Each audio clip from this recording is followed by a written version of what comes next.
This is me before I went back on dialysis with a kidney transplant, and this is me after I went back on dialysis. It really does change a person in so many ways.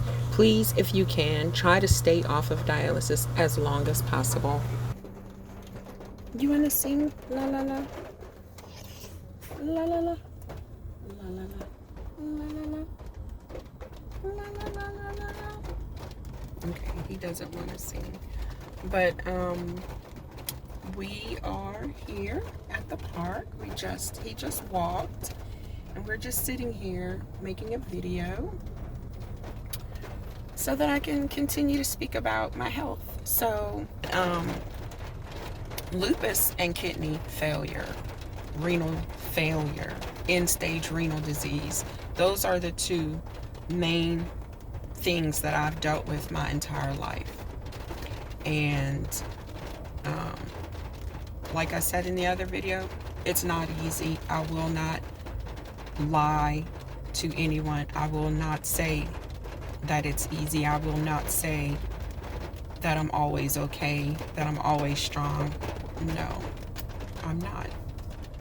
And being on dialysis is it restrains a person. It restrains me from a lot of things that I want to do. I want to be able to travel, but I'm a big chicken. Those needles are huge, and I just don't trust everybody to put them in, right? So, and we'll go through what hemodialysis entails. So, lupus has been the driver of every ailment that I've had so far in my life. But lupus has been the main driver of all of my ailments and problems because it destroyed my kidneys. And from the renal failure came a slew of other problems. And I'm just going to go one by one, every video, and we'll talk about it. So my first thing that lupus caused was the renal failure. I started dialysis in 1992, a month after I turned 18, and it was so traumatic, you guys. It was an emergency, like I said in my last video, but it was traumatic that I had to start dialysis. It was scary because all you ever heard of was people dying after they got on dialysis.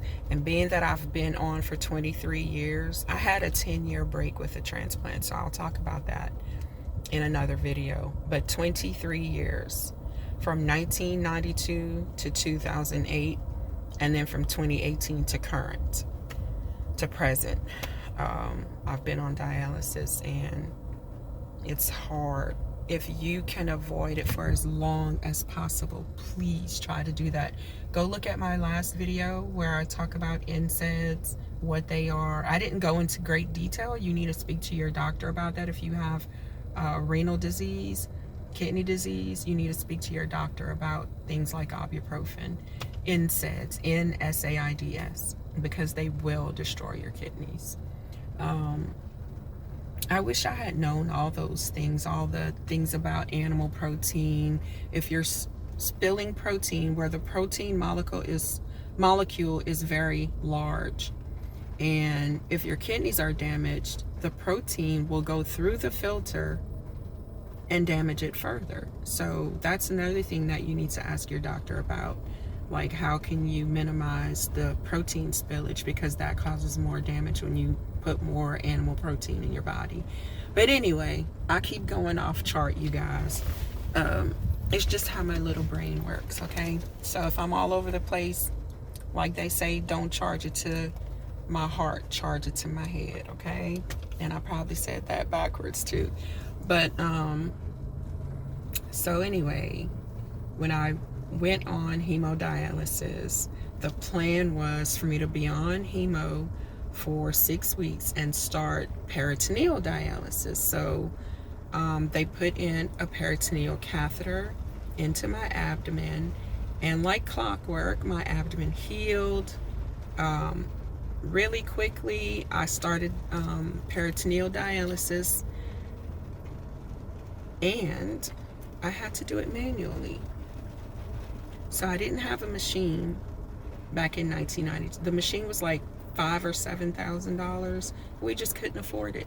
So I had an IV pole, and the dialysate that cleans the blood through the capillaries in the abdomen was like a saline bag, and you could do different strengths. Like if I ate, bananas that day, I could do a stronger solution to get the potassium out of my body. It was like the perfect. No dialysis is perfect. Let me take that back.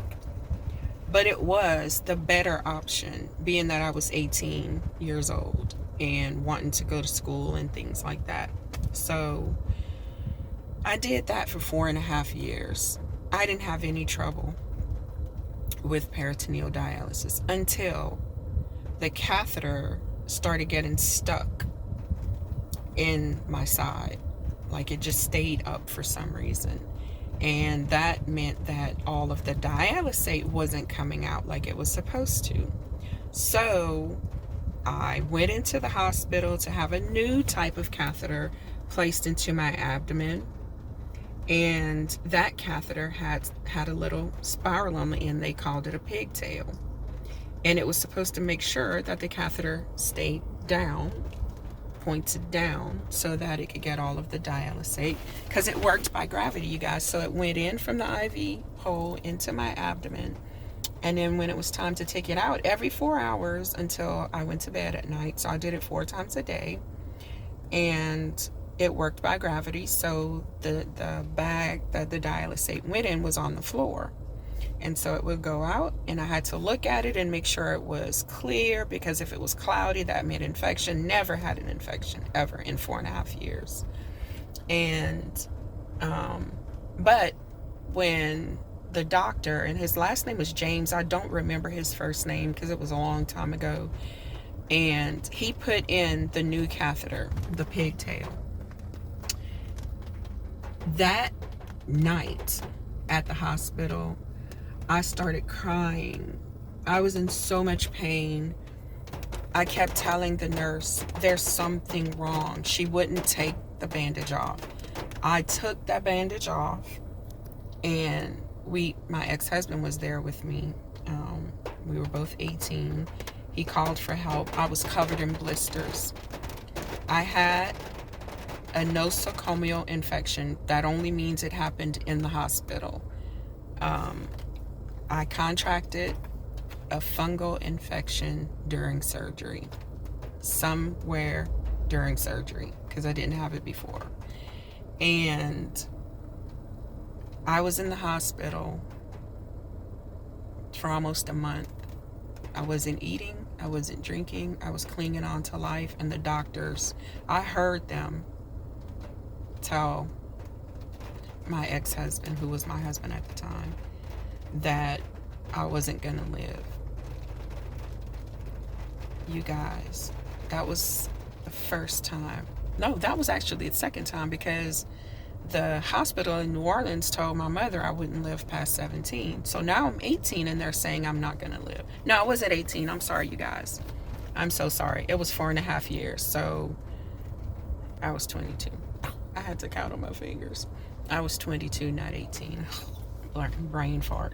So I was 22 years old, and they told my husband I wasn't gonna live. And God said, yes, she is. Do you guys know, I don't know if it was the next day or a few days later, I woke up and told the nurse I was hungry, and she started crying. She said, baby, you can have anything you want to eat. Just tell me what it is. She was so happy. And I said I wanted scrambled eggs. And she brought them to me, and I ate. And I was released from the hospital not long after that. The drug that they started, the last hope medication, worked. And I'm still here. I'm 51, you guys. I'm still here to tell that story. And I hope it encourages someone to not give up. to go through every single option before you give up. And I'm glad that he did that. He kept fighting for me because they were going to give up on me. So always have somebody in your corner who's going to fight for you. And that was my second time being given a death sentence by doctors. And God said, not yet. So I hope this encourages someone to keep going and to, let me tell you guys, I was only 22, but I already had such a strong faith in the Lord. I had to call on God my whole life. Even when I was a little girl, I knew how to ask God for help.